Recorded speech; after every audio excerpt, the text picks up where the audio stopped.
예수님 일생 중에서 가장 중요한 기간은 고난의 한 주간이었습니다. 그래서 성경은 고난 한 주간을 많은 할애를 해서 복음서에 기록이 되어 있습니다.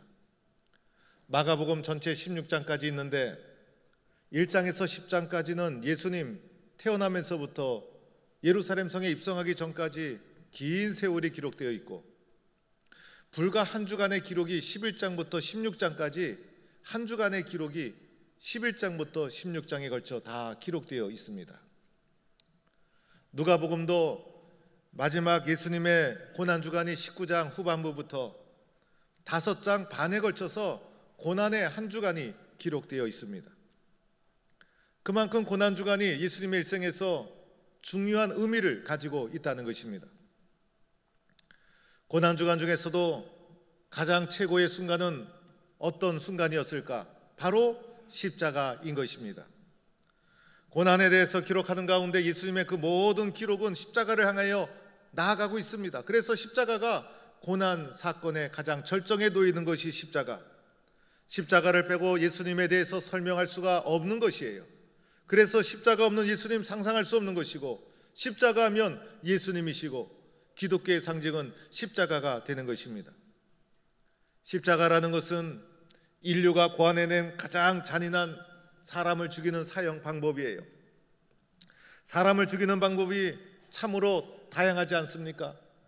칼로 죽일 수 있고, 총으로 죽일 수 있고, 밧줄로 죽일 수 있고, 사약을 내릴 수도 있고, 가스, 전기 등등 여러 가지 방법이 있는데, 이 모든 것을 살펴보면 사람이 얼마나 잔인한가를 알 수가 있습니다.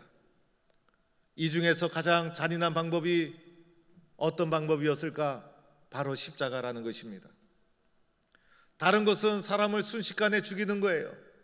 그러나 십자가는 천천히 최고의 고통을 안겨주면서 사람을 육적으로 그리고 심적으로 최고의 고통을 안겨주면서 천천히 사람을 죽여가는 것이 십자가라는 것입니다. 십자가형을 받을 때 성경에도 보면 예수님이 거친 절차가 있었죠. 먼저는 군병들에게 붙잡혀서 쇠덩어리가 박힌 채찍에 예수님 맞으시고, 가시관을 쓰시고, 조롱과 희롱을 받으시고, 이미 십자가를 지기 전에 예수님은 그 많은 조롱과 매를 맞으면서 초죽음 상태가 된 거예요. 그리고 자신이 져야 될 십자가를 등에 지고 골고다 언덕을 오르십니다. 골고다 언덕에 오르셔서 예수님께서는 이제 십자가에 달리시게 됩니다. 양 손목에 못이 박히고 발을 포개어 못을 받고, 그래서 십자가에 달리신 예수님의 몸을 지탱하는 것은 못 박힌 양 팔과 다리였어요. 뜨거운 태양 아래서 그것을 견디는 것은 쉬운 일이 아니었어요. 목이 타들어가고 온몸이 말라 들어갑니다. 마지막 허파가 찢어지고 심장이 터져서 피 한 방울 남기지 않고 다 흘리고 인간이 겪을 수 있는 온갖 고통을 다 겪으시면서 가장 잔인하게 사람을 죽이는 것이 십자가인 것이에요. 예수님이 십자가에서 고통과 고난을 받으시면서 죽어가시면서 그 위에서 하신 말씀 7마디가 있는데, 이것을 십자가상의 칠언이라 부르고 있는 것입니다. 기독교 신앙은 십자가를 체험하는 거예요. 십자가를 깨닫는 거예요. 예수님이 십자가 위에서 하신 7마디 말씀 속에서 도대체 예수님이 주신 십자가가 어떤 의미가 있는가, 우리들은 그 의미를 발견할 수가 있는 거예요. 예수님께서 십자가 위에서 하신 말씀 7마디 중에 첫 번째 말씀이 오늘 읽은 말씀, 아버지여 저들을 사하여 주옵소서. 아버지여 저들을 사하여 주옵소서, 용서의 선언이 예수님이 하신 첫 번째 말씀이었습니다.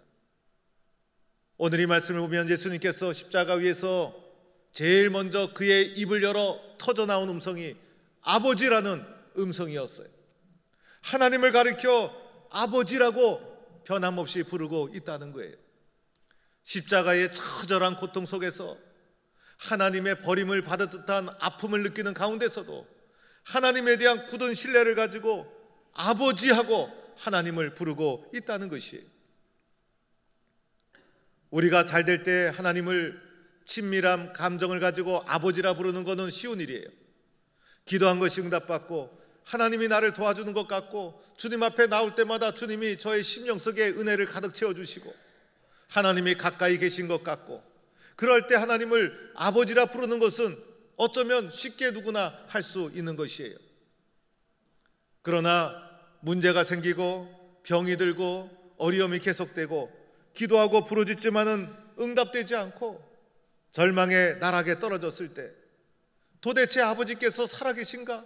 하나님이 나를 도와주시고 있는가? 라는 회의와 믿음이 찾아왔을 때도 변함없는 믿음을 가지고 하나님을 바라보며 아버지라고 부를 수 있는가? 환경과 상황을 뛰어넘어 그분에 대한 믿음을 지킬 수 있는가?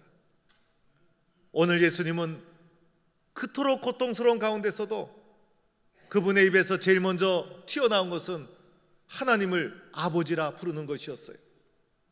환경과 상황과 처지에 따라 믿음이 왔다 갔다 하는 것이 아니라 하나님에 대해서 흔들리지 않는 굳건한 믿음을 가지고 변함없는 신뢰의 마음을 가지고 그분을 향해서 아버지라고 부르는 예수님의 하나님에 대한 절대적인 사랑, 절대적인 믿음, 그 한마디 고백 속에서 우리는 발견할 수가 있는 것입니다.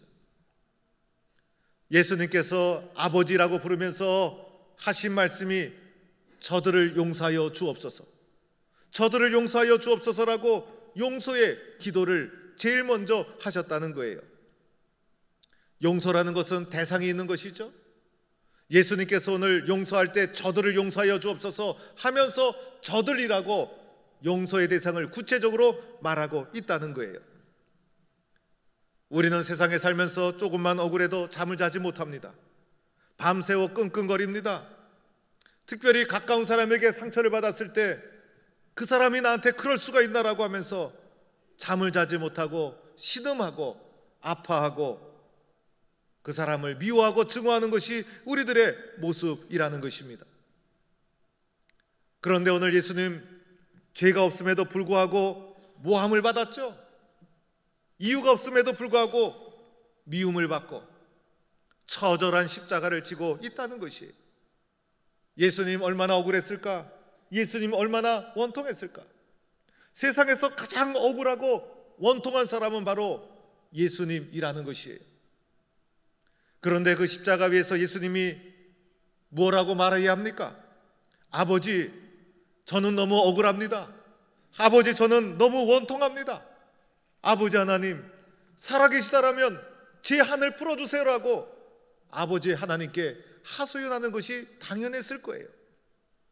예수님께서 이렇게 하소연했더라도 많은 사람들은 예수님의 그 억울함을 이해하기 때문에 그 말을 이해하고 그 말을 이해할 수가 있었을 거예요. 그런데 예수님이 그 입에서 나온 말씀이 아버지, 저들을 용서하여 주옵소서, 저들은 자기가 하는 것을 알지 못합니다라고 하면서 용서를 선언하고 있다는 것입니다. 사람은요, 사람을 통해서 상처를 받게 되어 있어요. 우리는 물질을 통해서 상처받는 것이 아니라 사람을 통해서 상처를 받게 되어 있어요. 사람만큼 잔인한 사람이 어디 있을까? 사람만큼 사람에게 큰 상처를 주는 존재가 어디 있을까? 오늘 예수님을 십자가에 못 박은 사람은, 못 박은 것은 바로 사람이라는 거예요. 사람이 예수님을 십자가에 못 박은 거예요. 예수님이 십자가에 못 박히시고 십자가를 향하여 나아가게 되면서 예수님이 십자가에 못이 박히는 아픔보다 더 큰 아픔은 사람에게 받은 상처였을 거예요. 얼마나 많은 사람이 예수님을 십자가로 몰아갔을까? 그 가운데 예수님은 사람이 얼마나 잔인하고 비열하고 사람이 얼마나 더러운가를 온몸으로 체험하게 되었을 거예요. 그 가운데 믿었던 사람, 가까운 사람, 애정을 쏟고 사랑을 쏟았던 제자들의, 그 믿었던 사람, 신뢰했던 사람들의 배신도 겪게 됩니다. 그들의 행동, 그들의 눈빛, 그들의 마음, 예수님은 다 겪게 되었어요. 예수님을 떠나는 그 많은 사람들의 눈빛과 마음을 주님은 다 겪었어요. 비웃는 말, 조롱하는 말, 공격하는 말, 예수님 다 들었어요. 사람들의 눈빛, 사람들의 말 속에는 예수님을 향한 감정이 다 섞여 있는 거예요. 예수님을 십자가에 못 박으라 외쳤죠. 예수님을 조롱했죠. 예수님이 십자가에 못 박혔을 때 그 어떤 사람도 예수님 편에 서질 못했어요. 인간이 받을 수 있는 모독, 아픔, 상처, 감정, 그 모든 것을 예수님은 온몸으로 받으셨다는 것입니다. 예수님을 십자가에 못 박는 사람 중에 나도 마찬가지가 아니었을까? 나도 예수님을 조롱하는 자였고, 예수님 앞에 교만한 자였고, 십자가를 지시는 예수님 앞에 우리는 비열한 자였어요. 이러한 사람을 통해 받는 고통이 가장 큰 것이고, 사람의 원수 감정, 미움, 증오, 이 모든 것은 사람을 향한 감정이요 상처라는 거예요. 오늘 예수님이 이러한 말을 들어야 될 이유도 없었고 십자가를 져야 될 이유도 없었죠. 아무 죄도 없으셨음에도 불구하고 십자가 지신 가장 억울하신 분 예수님. 그럼에도 불구하고 예수님 입에서 나온 첫 마디가 아버지, 저들을 용서하여 주옵소서.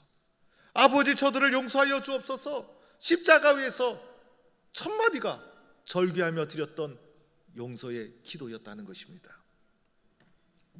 사랑하는 성도 여러분, 십자가는 한마디로 말하면 용서입니다.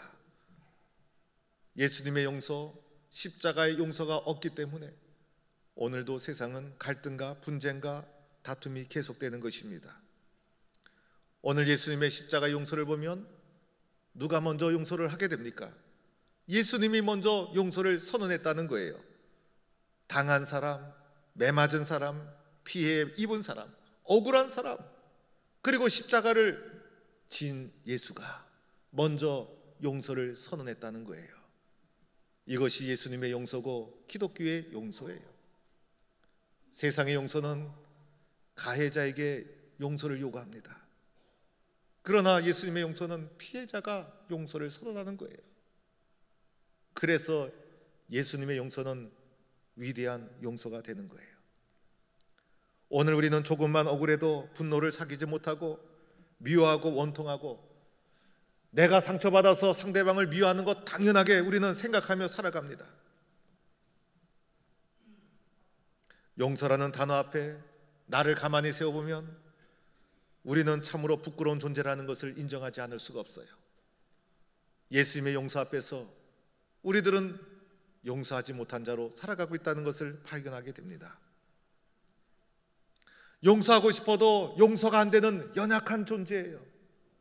용서하고 싶어도 용서가 안 되는 부족한 존재가 바로 우리들이에요. 용서는 내 힘으로 되는 것이 아니라는 거예요. 우리들에게는 용서의 능력이 없어요.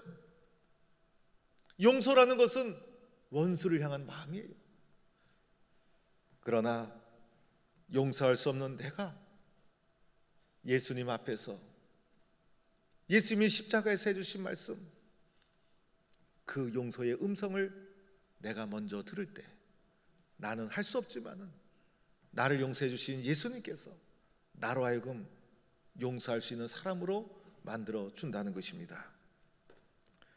이제 우리는 용서하고 사랑하고 미움의 끈을 놓고, 그래서 우리 교회 속에, 여러분의 삶 속에, 마음 속에 예수님의 십자가의 용서가 강물처럼 흘러가기를 주의 이름으로 축원합니다.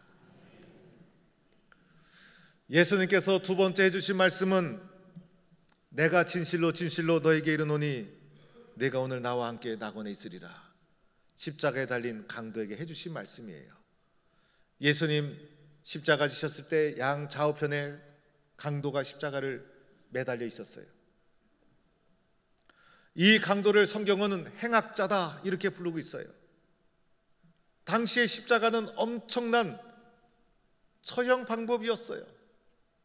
십자가를 질 정도로 죄 지은 사람은 뻔한 사람입니다.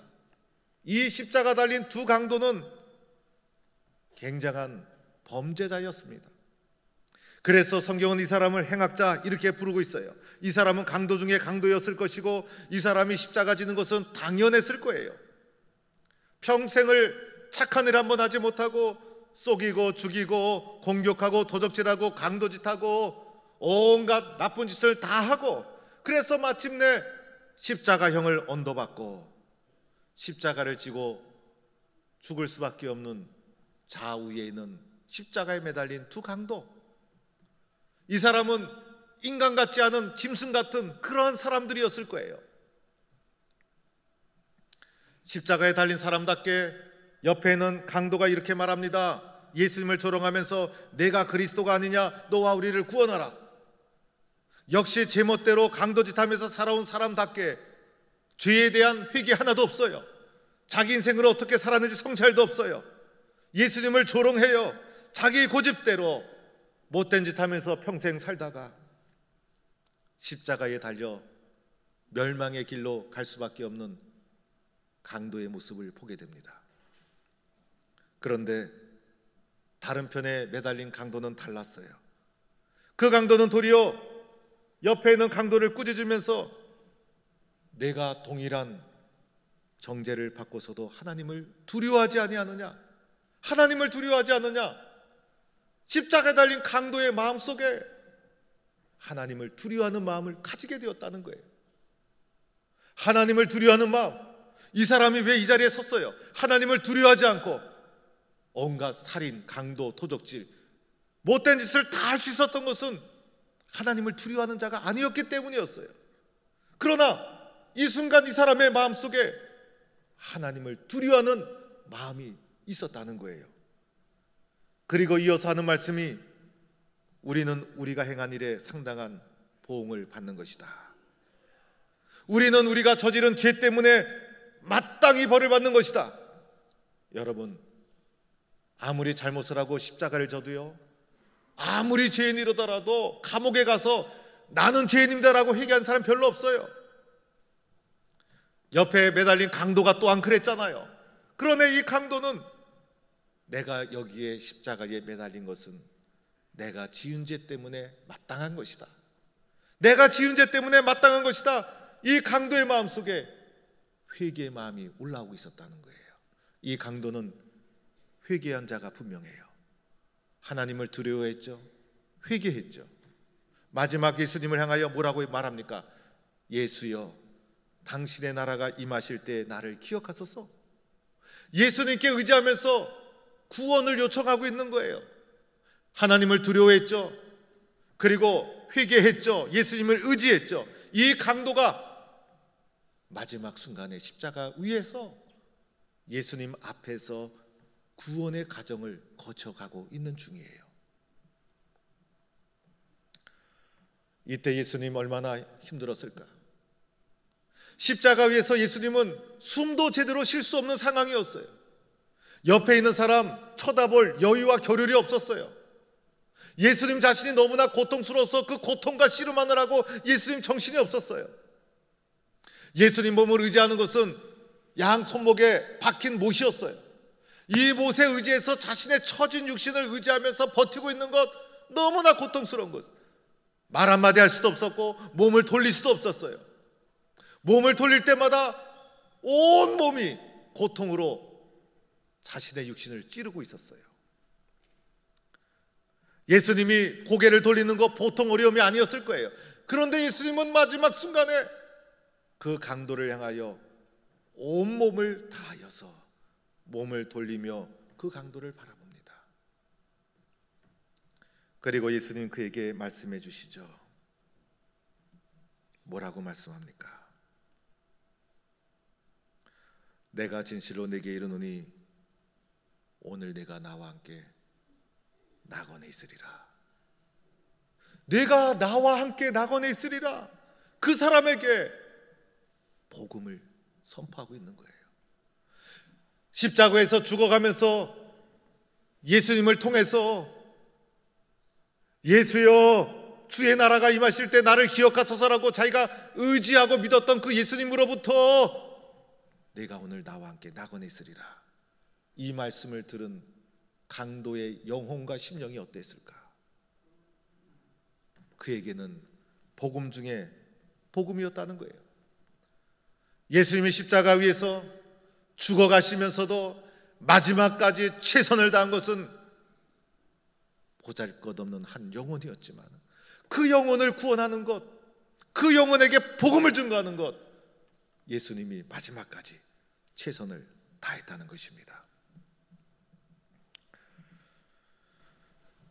우리 성도들에게, 특히 나이 드신 분들에게 세월이 좀 빠르죠? 물어보면요, 세월이 이렇게 빠른 줄 몰랐어요. 세월이 너무 느려요. 이렇게 말하는 분 한 분도 없어요. 모두가 세월이 너무 빠르다, 이렇게 빨리 세월이 흘러갈 줄 몰랐다, 다들 그렇게 얘기해요. 빠르게 세월이 흘러온 것처럼 앞으로 우리에게 남은 세월도 빠르게 흘러갈 것입니다. 순식간에 세월이 지나가고 말 것이에요. 빨리 흘러가는 세월 속에 내가 숨쉬고 있는 동안, 나에게 시간이 있는 동안 내가 해야 될 소중한 사역이 무엇일까? 천하보다 귀한 한 영혼을 복음으로 구원하는 것, 예수님이 십자가에서 두 번째 하신 말씀이 바로 그것이었다는 거예요. 너무나 소중한 일이었기 때문에, 영혼을 구원하는 일이 너무나 소중한 일이었기 때문에 예수님은 그 복음을 전하고 그 강도에게 우리 앞에는 영원한 주의 나라가, 영원한 낙원이 기다리고 있음을 그에게도 똑같이 선포하고 있었다는 것입니다. 사랑하는 성도 여러분, 오늘 십자가에서 주님이 하신 말씀을 기억하면서, 주님, 나도 주님의 십자가의 용서를 본받아 용서하고 이해하게 하여 주옵소서. 그리고 강도와 같은 영혼을 구원하신 예수님처럼 나도 복음을 증거하는 일에 이 빠른 세월 다 가기 전에 나도 최선을 다하게 하여 주옵소서. 이렇게 함께 기도하고 헌신하는 성도가 될 수 있기를 바랍니다.